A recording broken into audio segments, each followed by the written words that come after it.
에스겔 37장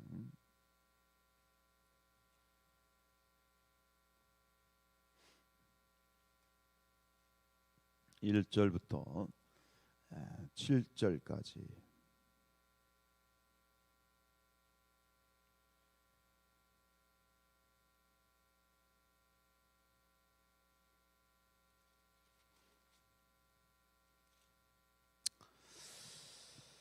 네, 37장 1절부터 7절까지 우리 같이 함께 받들어 읽겠습니다. 여호와께서 권능으로 내게 임재하시고 그의 영으로 나를 데리고 가서 골짜기 가운데 두셨는데 거기 뼈가 가득하더라. 나를 그 뼈 사방으로 지나가게 하시기로 본즉 그 골짜기 지면에 뼈가 심이 많고 아주 말랐더라. 그가 내게 이르시되 인자야 이 뼈들이 능히 살 수 있겠느냐 하시기로 내가 대답하되 주 여호와여 주께서 아시나이다. 또 내게 이르시되 너는 이 모든 뼈에게 대언하여 이르기를 너희 마른 뼈들아 여호와의 말씀을 들을지어다. 주 여호와께서 이 뼈들에게 이같이 말씀하시기를 내가 생기를 너희에게 들어가게 하리니 너희가 살아나리라. 너희 위에 힘줄을 두고 살을 입히고 가죽으로 덮고 너희 속에 생기를 넣으리니 너희가 살아나리라. 또 내가 여호와인 줄 너희가 알리라 하셨다 하라. 이에 내가 명령을 따라 대언하니 대언할 때에 소리가 나고 움직이며 이 뼈 저 뼈가 들어맞아 뼈들이 서로 연결되더라. 아멘. 할렐루야. 함께 하신 우리 모든 분들의 오늘 이 예배가 하나님이 받으시는 귀한 정말 복된 그런 기도의 자리가 되실 줄로 믿습니다. 여러분 우리가 입으로 선포한다는 것이 굉장히 중요합니다. 입으로 내뱉는다, 소리를 낸다, 선포한다, 이것이 굉장히 중요하지 않습니까? 성경에도 보면 너희가 마음으로 믿어 의에 이르고 그 다음에 뭐가 나오죠? 입으로 신하여 구원이 완성된다 그랬어요. 마음, 네, 우리가 마음으로 믿죠. 근데 마음으로 믿는 것 중요하고 그것이 우리를 의롭게 하는 것이지만 결국 그것이 입으로 선포되고 고백되어짐으로 말미암아 구원이 완성되는 것이다. 그리고 이 베드로의 이 신앙 고백 잘 아는 것처럼 베드로가 주님께서 제자들에게 사람들이 나를 누구라 하더냐? 그러니까 사람들이 얘기합니다. 예, 예수님 누구라고 하더이다. 그러니까 그럼 너희는 나를 누구라고 생각하느냐라고 질문했을 때 베드로가 뭐라고 말합니까? 주는 그리스도시요 살아계신 하나님의 아들입니다라고 고백하는 거죠. 여기서 그 내용도 중요하지만 우리가 집중해야 될 건 뭐냐면 그 베드로의 이 입을 열어서 선포한 그 행위가 굉장히 중요한 거예요. 그래서 예수님이 뭐라고 말씀하십니까? 내가 내 위에 베드로 너 위에 교회를 세우겠다. 근데 이것은 베드로를 깔아놓고 거기다 시멘트 발라가지고 집에 기초를 세우겠다는 얘기가 아니라 정확하게 얘기하면 베드로 너의 신앙 고백 위에 교회를 세우겠다는 거예요. 즉 교회라고 하는 공동체, 우리 믿음의 공동체는 뭐냐? 고백 위에 서 있는 공동체예요. 우리가 세례를 받고 세례를 받을 때도 그렇지 않습니까? 세례라고 하는 것은 성도들과 하나님 앞에서 선포하는 거잖아요. 이제 내가 주님의 우리 하나님의 아들입니다. 천국 백성입니다. 난 이제 언제 어디서나 그리스도인으로 살겠습니다 라고 공식적으로 선포하는 그 선포의 기념식이 바로 세례입니다. 우리가 여러분 새벽에 나와서 찬양하는 것, 기도하는 것, 좀 밤새 이 잠들어 있던 성대를 깨운다는 것이 쉽지 않지요. 소리가 잘 나오지 않지요. 그러나 여러분 깨우셔야 됩니다. 발성을 하셔야 됩니다. 성경을 읽을 때도 소리를 내시고 찬양할 때도 소리를 내십시오. 그 무엇을 내느냐 내용도 중요하지만 그 못지않게 뭐가 중요하느냐 발성하는 것이 중요한 거예요. 선포하는 것이 중요한 거예요. 선포가 능력입니다. 침묵이 금이다. 좋은 얘기죠. 그러나 우리가 적당한 선포는 금에 못지않은 다이아몬드와 같다. 특히 신앙의 생활에 있어서 이 믿음의 고백과 선포가 얼마나 중요한지를 보여주는 대목이 오늘 이 본문입니다. 잘 아시는 것처럼 에스겔의 환상 사건입니다. 하나님께서 에스겔을 환상 가운데 데리고 어느 골짜기 가셨는데 그 골짜기를 보니까 마른 뼈들로 그냥 마른 그런 뼈들 해골로 아주 가득한 거예요. 얼마나 끔찍했겠습니까? 근데 그 골짜기를 지나면서 하나님께서 이 에스겔에게 묻습니다. 이 뼈들이 다시 살겠느냐? 에스겔이 주님은 아십니다. 그러자 하나님께서 뭐라고 말씀하시냐면 너는 내 말을 대언하라 라고 말씀하십니다. 대언하라. 내가 내게 일러주는 말을 네가 대신해서 선포하라는 거예요. 그 하나님의 말씀을 대언했을 때 어떤 일이 벌어집니까?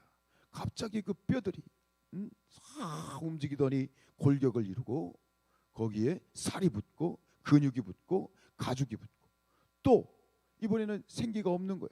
생기에게 명령합니다. 생기에게 명령, 정확하게 하면 생기에게 대언합니다. 하나님의 말씀을 대언합니다. 생기야 들어가라. 그리하였을 때에 그 몸을 이루었던 그 뼈들이 다시 생기가 들어가서 큰 군대를 이루어 갔다. 이것이 내용이죠. 오늘 말씀하시는 거예요. 주님이 말씀하시는 거예요. 이 뼈들이 능히 살 수 있겠느냐?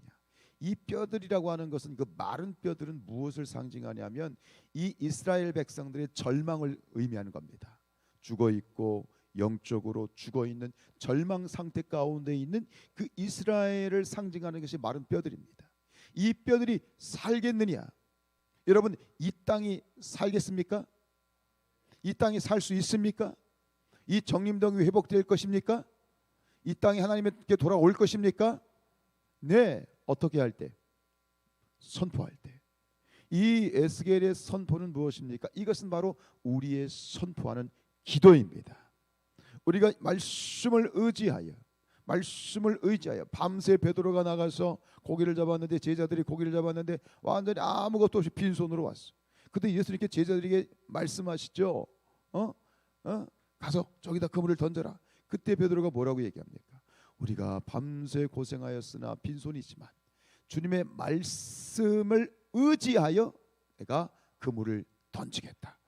여기서 사도 이 베드로와 제자들이 말씀을 의지하여 그물을 던진 것은 그물을 던졌다라고 하는 건 행위는 결국 몸으로 선포하는 거죠. 몸으로 그 말씀을 대언하는 거예요. 말씀에 순종하여 대언하는 거예요. 그리하였더니 그물이 찢어지도록 잡혔다. 우리가 하나님의 말씀을 대언하여 이 땅 가운데 선포하며 기도하게 될 때 마른 뼈들이 살아나게 될 줄로 믿습니다. 이 땅이 회복될 줄로 믿습니다. 가정이 회복될 줄로 믿습니다. 병마가 떠나갈 줄로 믿습니다. 이것이 대언하는 거죠. 선포해야 되는 거죠. 오늘 우리가 이 선포 기도에 대한 말씀을 함께 나누기를 원해요. 선포하는 것은 뭡니까? 명령하는 기도입니다. 단순히 우리가 기도할 때 하나님 내 질병이 낫기를 원합니다. 하나님 내 병이 낫게 해주세요가 아니에요. 뭐죠? 그냥 원하는 차원이 아니라 그 질병에 대하여 나를 괴롭히고 있는 문제나 악한 영의 권세나 내 안에 있는 어떤 이 질병에 대하여 그것에 대해 다이렉트로 직접 선포하는 거예요. 나를 괴롭히는 이 질병에게 명령하노니 나사렛 예수 그리스도의 이름으로 명하노니 떠나갈지어다.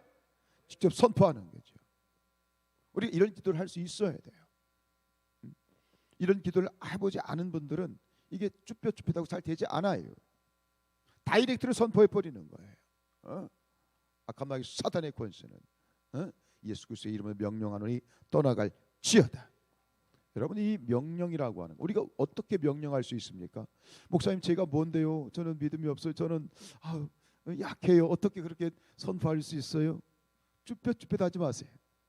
여러분 우리 운전을 하다 보면 이제 이런 교차로나 어떤 이 상황 가운데 이 교통 정리를 하는 그런 의경들이 있습니다. 어떤 그 경찰, 의무 경찰도 있지만 이 군대 군복무를 하는 그런 의경으로 군복무하는 친구들이 있잖아요. 지금 20대 초반에 그런 친구들입니다. 근데 여러분 그 차가 장관이든 차든 어디 대기업의 사장이 앉아 있는 운전하는 차든 뭐 대통령이 차도 마찬가지죠. 그 어린 앳된 의무경찰의 명령에 순종해야 됩니다. 그 의무경찰의 이 말에 순종하지 않으면 교통 딱지 끊어야 돼요. 근데 그 나이가 어린 의무경찰은 뭐가 있어가지고 그렇게 이 명령하고 이렇게 조종합니까? 그 개인이 잘났기 때문입니까? 그 개인이 힘있기 때문입니까? 아니죠. 그 의무경찰에게는 위임된 무슨 권세가 있어요? 국가의 권세가 있는 거야. 국가의 권세가 있기 때문에 명령하는 거예요. 가십시오, 서십시오, 할 수 있는 거예요. 마찬가지로 우리 자신으로 보면 우리가 신앙생활을 하지만 저나 여러분나 똑같아요. 목사나 성도나 다를 바가 없습니다. 그러나 중요한 게 있어요. 우리에게는 하늘이 주신, 하나님이 주신 하늘의 권세가 있어요. 우리가 그 권세를 가지고 선포하는 것이지 내 믿음이 커서 아니요, 내가 잘나서 아니요, 아닙니다. 결국 선포 기도는 뭐냐? 믿음의 기도예요. 믿고 기도하는 거예요. 믿고 기도하는 거예요. 선포하는 거예요. 왜? 하나님이 하라고 하셨으니까. 우리에게 위임해 주셨으니까요. 믿으십니까? 요한복음 14장 14절에 내 이름으로 무엇이든지 내게 구하면 내가 행하리라. 즉 우리가 믿음으로 선포할 때 누가 일하신다? 주님이 행하시는 거예요. 우리는 그저 선포하는 거예요. 믿음으로 선포하는 거예요. 주님의 말씀 의지하여 내가 그물을 던지는 것이에요.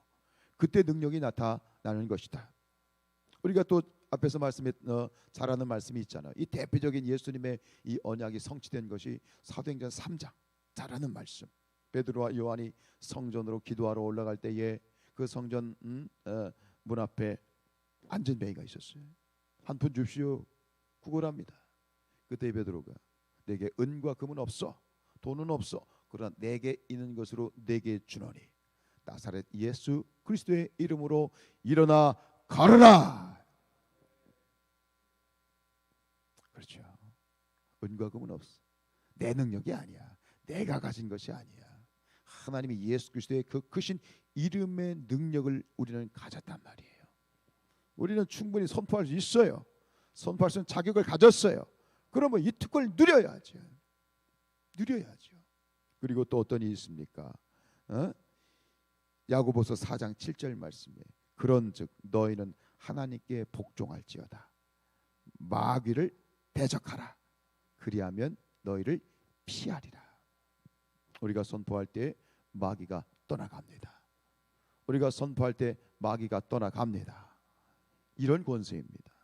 이것이 나사렛 예수 그리스도의 이름의 큰 권세입니다. 그 이름에 능력이 있습니다. 그 이름을 우리에게 주셨습니다.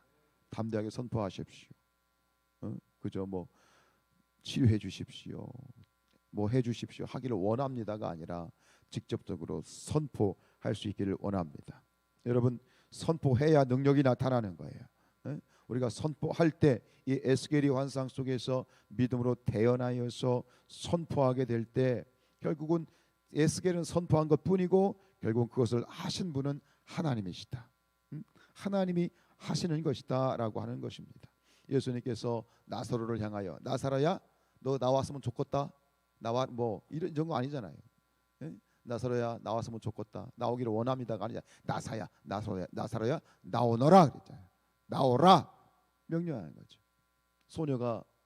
어린 소녀가 질병으로 죽었어요. 예수님께서 그 소녀에게 명령하시죠. 달리타 굼, 소녀야 일어나라. 죽었던 소녀가 깨어 일어났습니다. 바울이 빌립보에 가서 전도하는데 이 여종이 점을 치는 거야. 점을 쳐서 주인이 먹고 살아. 근데 이 점을 치니까 귀신 들려가지고 점 치는 거예요. 그러니까 이 바울이 명령하지 않습니까? 귀신아 나오너라. 그 여종을 사로잡았던 귀신이 떠나간 것입니다. 사랑하는 여러분, 선포할 때 선포해야 능력이 나타나는 것이다. 우리가 무엇을 선포합니까? 누구의 이름으로? 나사렛 예수 그리스도의 이름으로. 무엇을 선포합니까? 말씀을 선포합니다. 말씀은 능력입니다. 말씀, 하나님이 태초에 이 세상을 말씀으로 창조하셨습니다. 히브리서 4장 12절 말씀에 뭐죠? 하나님의 말씀은 살아있고 활력이 있어 좌우의 어떤 날쌘 건보다 예리해서 우리의 혼과 영과 관절과 골수를 찔러 쪼개신다. 말씀의 능력입니다. 사랑하는 여러분, 오늘 이 새벽에 또 오늘 그렇게 기도하지 못하신 분들이 계셨다면 오늘부터 선포하여 기도하시길 바랍니다. 믿음으로 기도하시기 바랍니다. 우리가 선포하여 기도할 때 우리의 문제들이 단칼에 잘려져 나갈 것입니다. 우리가 선포하여 기도하게 될 때 우리를 묶고 있는 악한 영의 이 질긴 쇠사슬이 끊어지게 될 줄로 믿습니다. 믿음으로 바라보면서 선포할 수 있기를 주님의 이름으로 축원드립니다.